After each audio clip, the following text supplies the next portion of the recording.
Ne consommez jamais du céleri si vous êtes dans une de ces conditions. Soyez très prudent en ce qui concerne votre santé. Il est très important de prendre soin de sa santé. Pensez à vous abonner, liker et commenter. Pensez aussi à la clochette de notification. Mes amours, bienvenue encore une fois sur ma chaîne YouTube. Aujourd'hui, je vous ramène une nouvelle vidéo pour savoir dans quelles conditions vous ne devriez absolument pas consommer ce légume. Commençons immédiatement. C'est vrai qu'il y a beaucoup d'infos et d'intox sur le céleri. Dans cette vidéo, justement, nous allons régler ce problème une bonne fois pour toutes. Dans quel contexte ceci est indiqué, mais surtout dans quel contexte est-ce qu'il est contre-indiqué. Aujourd'hui, je vais vous dire la vérité avec beaucoup de détails. Restez jusqu'à la fin de la vidéo pour que vous sachiez les conséquences réelles liées à la consommation du céleri. Mais d'abord, écrivez-moi dans les commentaires comment est-ce que ceci s'appelle dans votre pays. Sachez que le céleri est une racine comestible appartenant à la famille botanique des ombellifères. C'est donc un parent des autres plantes bien connues telles que les carottes, le persil ou même encore le fenouil. Il est dangereux de manger du céleri à tout va. Ceci peut avoir des effets indésirables sur la plupart des personnes. Le céleri est un aliment comestible qui est utilisé pour désintoxifier le corps, sachez-le. Afin qu'il puisse être consommé en toute sécurité, vous devez respecter certains préceptes. Il y a certains cas dans lesquels il peut présenter des problèmes avec des contre-indications importantes. Les effets indésirables de manger beaucoup de céleri sont légers et disparaissent quelques heures après l'ingestion. Le plus souvent, si on consomme une quantité excessive de céleri, on peut constater une augmentation de la diurèse. Car le céleri contient beaucoup de potassium et de principes diurétiques. Je parle ici de miction, de pipi, donc vous allez remarquer que vous faites beaucoup trop pipi. Après avoir manipulé du céleri ou même effectué des traitements avec du céleri, une exposition prolongée au soleil n'est pas recommandée et peut provoquer des rougeurs de la peau, une dermatite, en particulier chez les personnes sensibles ou même avec une hypersensibilité. Avant de continuer, pensez à partager ceci pour que ça touche un maximum de personnes, la famille, les amis, via les réseaux sociaux. Le céleri est parmi les fruits qui peuvent provoquer une allergie identique à la laitue, à la tomate, au chou, à l'aubergine, au poivre.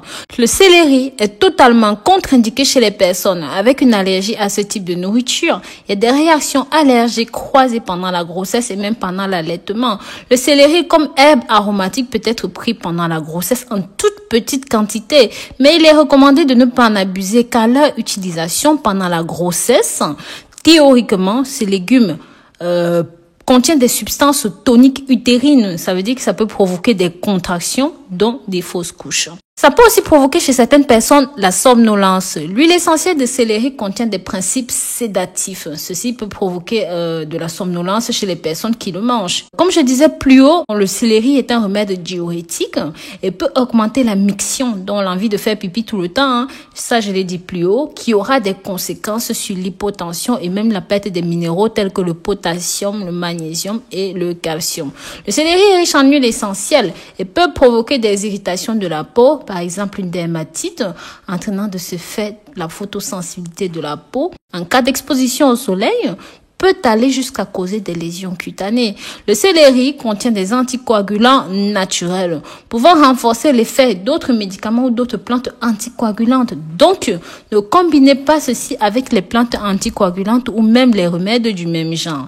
Si tu souffres du syndrome du côlon irritable, alors il est recommandé de manger une quantité contrôlée, environ un quart de tige et pas plus. Ceci est aussi contre-indiqué si vous êtes toxicomane ou même si vous avez consommé des plantes avec des traitements aux effets anticoagulants comme on l'a dit plus haut. Ils sont particulièrement dangereux dans les smoothies verts avec le céleri là. C'est à la mode en ce moment, smoothie vert, céleri, nanani, nanana, méfiez-vous. Ce n'est également pas recommandé de combiner ceci avec l'aspirine car ça peut avoir des conséquences dramatiques sur votre santé. Imaginez, vous dormez, vous ne vous réveillez pas. Bien sûr, il y a bien d'autres contre-indications, mais gardez en mémoire que le céleri est un trésor lorsqu'on sait s'en servir. Surtout si vous n'en êtes pas allergique. Ceci aide à désintoxiquer l'organisme, aide à la perte de poids, aide à lutter contre les calculs rénaux, l'excès de sucre dans le corps et des centaines d'autres utilisations. Mais comme on dit, l'excès en toute chose nuit. La mauvaise utilisation d'une chose peut vous nuire. Donc voilà, nous avons fini avec cette nouvelle vidéo. Pensez à partager ceci pour que ça touche un maximum de personnes. Likez et commentez. N'hésitez pas à me marquer dans les commentaires comment est-ce que vous utilisez ceci dans votre pays, de quelle façon est-ce que vous l'utilisez pour vous soigner. Merci d'avoir suivi cette vidéo jusqu'au bout. Pensez à vous abonner, cliquez sur la clochette de notification. Bisous, bisous.